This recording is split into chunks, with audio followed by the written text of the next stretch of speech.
Thank you so much for inviting me here today. It's a real privilege. I'm really pleased to be here. I could stay looking at the maps all the time. Okay, so why is landscape so hidden? I was going through all this. Oh God, there are so many reasons why. But before I go into that, I want you to think about where you grew up and how much that shapes your values, your culture, what you like, who you are. So I grew up on the South Wales coast, and so I knew where I was any time of the day by where the sun was on the horizon, by which way the wind was blowing. If it was blowing from that side, it meant it was high pressure, and so therefore it was going to be probably good weather. This side was far more disturbed from the west. And it's sort of a real knowing where you are through landscape. And actually, it's really potent, and it does shape your identity, your culture. It's the bedrock of society, and our experience of it in all of its richness, physical and cultural, is the materiality of landscape, and that's what I want to talk about. But we've lost this important connection, a way of seeing and understanding the profound significance of landscape in our everyday life and our culture, because it's just been stripped out from discourse, within the development process particularly, dismissed by the irresistible urge that there is to quantify, simplify, delineate, and reduce everything to the lowest common denominator. I'm sure you're familiar with that. And so this has created a conceptual void, and I think this void actually threatens us in the face of 21st century challenges. And so I find this really wonderful quote by Simon Sharma saying it's an inevitable consequence of what he calls a mindless race towards a machine-driven universe where measurement, not memory, is the absolute arbiter of value. And so what I'm trying to do through the West Midlands National Park is to redress this very narrow and restrictive perspective, to propose an alternative view of landscape as a holistic, integrated geographical concept, the very infrastructure that we depend on for economic and environmental resilience, culture, identity, and confidence. So Fiona Reynolds described this as a mission-led research initiative which developed from the idea that, I know it's a strange idea, the West Midlands is never going to be like a traditional national park, but it really has changed the debate from something that is just about protecting remote and beautiful landscapes to something that could be an engine of integrated social, economic and environmental action within and across dense urban areas. We've got a whole infrastructure set up, an advisory group, a foundation board, and really the lab is there to provoke and challenge, support and inspire a different set of behaviours. And so we do various things like visioning, research analysis, all those sorts of things. The basis of it is a book that I published in 2010 called Overlooking the Visual, which was about why can't we teach design and how can we. But the final chapter, I said this has a lot of implications for practice and beyond the academy. So after it was published, I thought, well, I'd better do something about it. Put my money where my mouth is if I'm saying that. So all the work that I've done since then, and actually quite a lot of it before, is looking at, so what difference does it make beyond the academy? And the West Midlands National Park is a flagship project of this research, and it's looking at what difference it can make across regions and within regions.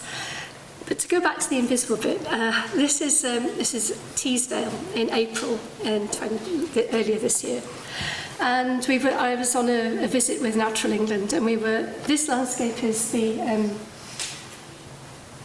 it's revegetated lead mining. It's highly contaminated. There are trials of burning heather. There are biodiversity plots. There's peatland restoration, and we were all standing there. It was about -3 degrees. I've never been as cold in my life. And somebody said, "But where's the landscape?" And I thought, what do you mean, where's the landscape? What do you think you're looking at? That's landscape, right? But then, thinking about it, I looked at the DEFRA Magic datasets that you've probably heard of. There are 338 categories of landscape. And so landscape is so fragmented and it's so fractured into these myriad of overlapping categories. And these are reflected in departmental and institutional categories as well, and functions. So, and I think it's really this is the problem.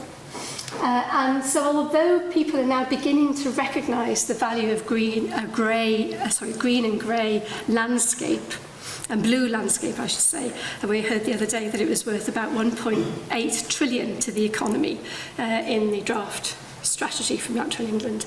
This is really a very small measure of its value and significance. So no wonder that this person said, where's landscape?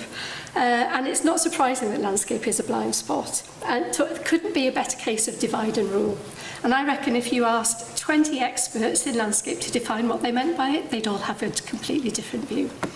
The problem, I believe, is philosophical. It comes from theories of perception, this idea that there's something that intervenes on our behalf to sort the wheat from the chaff, and to tell us what's significant to look at. Because what that does, that idea, a very bad idea, I think, a philosophical misconception, is why we have all these divisions between science and arts, nature and culture, convergent thinking, divergent thinking. These are habitual to us, the whole list of them. We use them all the time, they define our lives. But actually, it's just one way of looking at the world, what I realised from doing the work on my book. But actually, what it does do at the extreme level, it sends people to this this side of the equation, which is to nail it down to a algebraic equation. If anybody recognises this, this is the Manchester method of landscape evaluation from about 1975. And eventually it was handed to me in a brown paper bag because it was just, I think that they just thought this is not going to work. And Alexandra, as well as somebody who also, there are all these ways of thinking that we can make it mathematical, nail it. And then on the other side, it's this idea that everything is the impossible relativism, the idea that you just sense and feel things. And this is a very famous landscape architect called Lawrence Holford, taking his students around blindfolded so that they could sense the landscape. These are two sides of the same coin, and in either case you might as well be walking through the landscape with a blindfold on. Challenge this particular paradigm and everything changes, and that's what I've been working on. So I think from that perspective we can, instead of arguing, we should recognise the intelligence of perception rather than, we should recognise the intelligence of perception. Perception is intelligence, not recognise the intelligence of perception. It sort of takes the metaphysics out of the equation. You don't have to keep worrying about how you can reconcile things that are by definition irreconcilable, like quantitative and qualitative methodologies.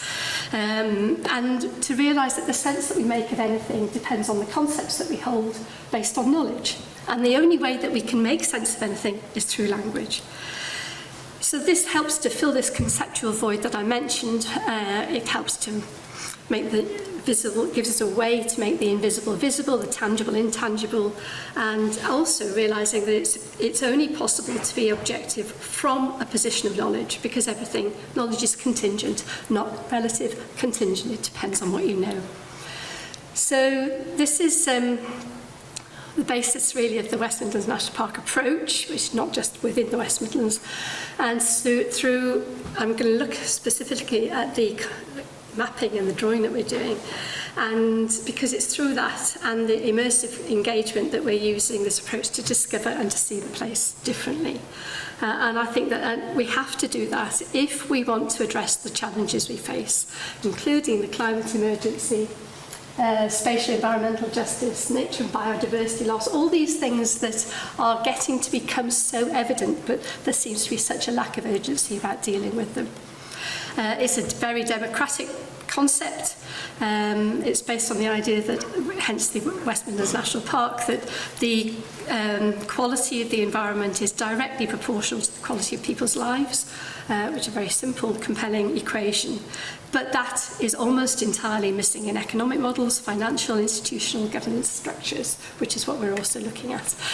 The problems that have come from this, I mean, I could have gone on with this list, but there's an extraordinary disconnection with geography, the materiality in the power of landscape not recognised, a lack of geographic sensibility, plenty of strategic ambition, but little strategic spatial vision. We've got all the visions in the world, but we don't know what they look like or how much space they take. They're not really any good, I don't think. We have no idea what we need, given the constraints that we have, given the challenges that we have, where they are, or how we're going to reconcile them. And I put here, hopefully all of this will become clear with the land use framework.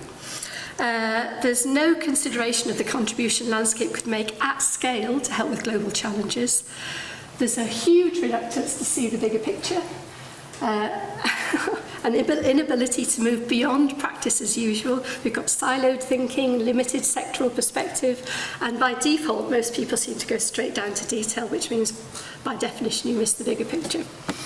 Information mapping is just determined by political boundaries and short-term priorities. That's no good if you're trying to understand the bigger scale and things that are related to landscape. This will come up again and again. I think the spatial constraints of embedded digital maps. I think they're one of the worst things that, I shouldn't say that, should I? Well, not here, not now, but they're difficult. The cost of accessing spatial data that's held behind paywalls, and as I said, a general lack of any sense of urgency. Now, funny you should mention HS2. Somebody said to me in about 2010, there's this big project coming along, and it needs your scale of thinking. Do you want to get involved? So I didn't know anything about it, so what I did was persuade the Environment Agency to give me a map with the contours enhanced, because you can't see the contours on the map because they're so tiny, and started colouring in. My husband said, you spent the whole weekend colouring in. I saw that somebody else was talking about colouring in. It's really important, because I didn't know where I was living, not at this scale, not in this way. I didn't understand the topography.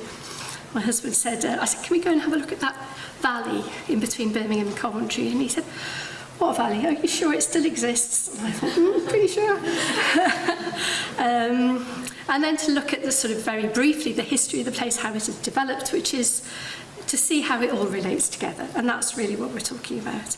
To look at the critical spatial issues, all these pink areas and things I knew from having lived in Birmingham for 20 years but not understanding it at all spatially, were areas of deprivation, and that's related to the massive amount of infrastructure that's been taken through the city, including the M6 and all these A roads, and that is related to deprivation, air quality, noise pollution, all those sort of things cling around there.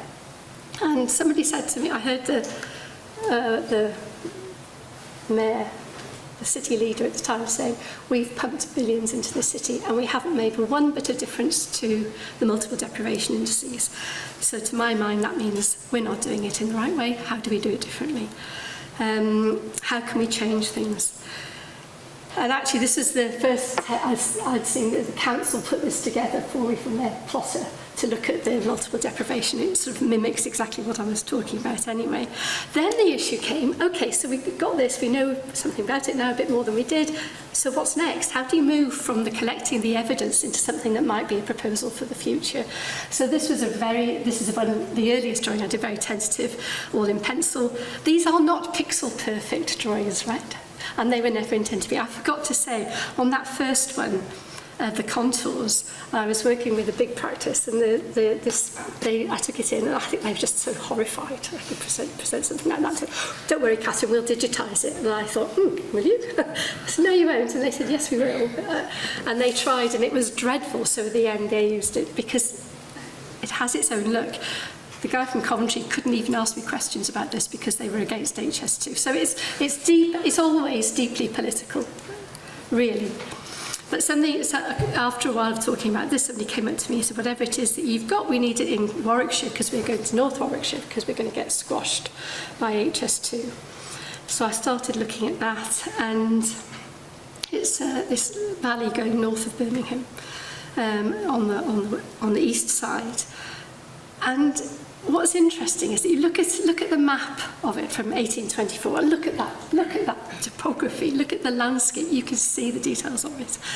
And then you look at it now and it just looks like a blank space. And I've heard people say, oh look, there's loads of white space over there, we can fill that up with housing, that would be great, don't worry about the contours. So it's up for grabs. So the way the city, we present cities, and I've spoken to the EMS about this, why do you do that? And because that's what maps are for, to tell you where to get to and how to get there. So it was such a strange way of looking at it, and it was actually called the near to borough because it was just near to places. It didn't sort of have any identity of its own. So then I thought, okay, so how are we going to change this? To change perceptions of this place, we need to change the map. The OS gave me the contours, enhanced contours, because you can't read them because they're really so skinny, and you can't see the rivers because they're too skinny as well. And I had the map of the rivers, so I've drew them all again and thought, oh my God, Birmingham is really hilly. Change the map. And then there was a time when I was looking at this thing and I thought, how are we going to, if I think about all the water that comes across the top of the land and the water that goes through the land into the rivers that are there, then I don't know whether you know much about the West Midlands, but it's divided to the Black Country and Birmingham, and they just don't get on very well. 5 minutes? You're joking. Okay, I'd better carry on then. Anyway, that map took 2 hours to draw and about 25 years to think about. It's been georeferenced across from by the Environment Agency and started their whole catchment and flood management plans. It was part of the city. I presented it to the board, and looking at all these big things about it, the list is there, and they said, oh, thank you, Catherine, we'll take care of this now. Where are the cycle paths? And I thought, so again, it's not being, how do we deal with that? How do we deal with the strategic level spatial issues that we have? So then somebody said, well, actually, really, Catherine, you're talking about a new national park. So it was beginning to look at the region, understanding that the West Midlands is the headwaters of the Tame in yellow and the Severn going down to the Bristol Channel. It's actually a basin, but the Tame is so polluted, so heavily polluted that and urbanised that it's not really thought of as being a river system, from what I can gather. The deprivation is incredibly high, so the aim of the West Midlands National Park is to reduce deprivation. If we manage to do that by acting in a different way, we will have succeeded. A lot of it is about hope, identity, and self-confidence. How do we do that? We shout about the assets we've got. We've got the global geopark, an extraordinary history of digging up and refilling and digging and canals. There's no map of the canals. This is the only map I can find. There are maps that you can zoom in and out, but you can't see the whole picture. This took a guy called William Dean 20 years to put together, and they have no map of it as a whole. That's the problem. This is landfill. 90 square kilometres of landfill in the Black Country. It took me 6 years to get this map because with all the bits of information and people's drawers and different sizes, different scales, it needs collecting together. These are the guys who led the whole of the West Midlands. It's a product of their imagination. So what we're trying to do is, by connecting research to practice, we're reimagining the region based on a different idea of progress, not theirs. There are women involved, and it's a spatial vision of what the West Midlands can become if we value and treat the landscape differently.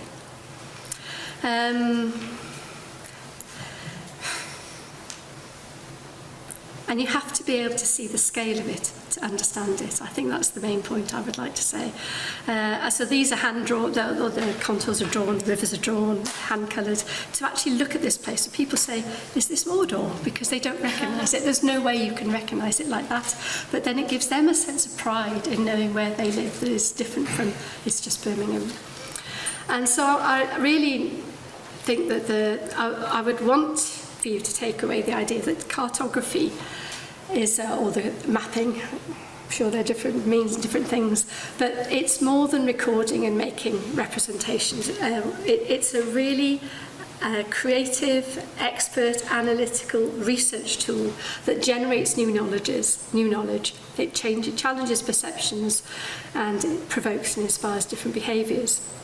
And that's what we're working on. The process, just to finish on this one, the research through drawing and mapping is neither objective nor merely subjective. Every image is stuffed full of analysis from the beginning. They show the place in an entirely different way that you couldn't see where we live and where we visit. They're provocative, they're determined to reveal things that we haven't thought before. They change minds, they open eyes. They help us see this bigger picture, make connections we're not aware of or hadn't even imagined. So it's selecting, it's not just drawing what's there in front of you, but selecting what to draw, how to draw it, what paper to use, what colour to use, and discover things as you do that. So, and they're beginning to put together a compelling alternative vision, these propositions for the future. They help to plant a seed of an idea. I mean, nobody's going to go and build a national park. It's about an approach that's there. It's supported by the ethos that we have and the policy drivers. We're going to move really into policy now at an international level. And I think just one thing I would finish on. I've been working with the people in Los Angeles to look at the regeneration and recovery after the fires. And I was starting with these planners, and they kept talking about hardening the landscape. And I thought, what do they mean, hardening the landscape? And I kept crossing it out, and it kept appearing again. And then I realised they thought that I, as a landscape architect, would want to put lots of concrete down to harden the landscape to protect it from the fires. And I thought, no amount of concrete is going to protect you from the temperatures that this reaches. And that was at the beginning of the year. Now they're saying to me, the whole way we're thinking about city development is going to change, because in 20 to 40 years' time, there won't be the land available for us to build on because of what you're talking about, because of what we're representing. We have to understand things a different way, and that's going to change the world. Okay?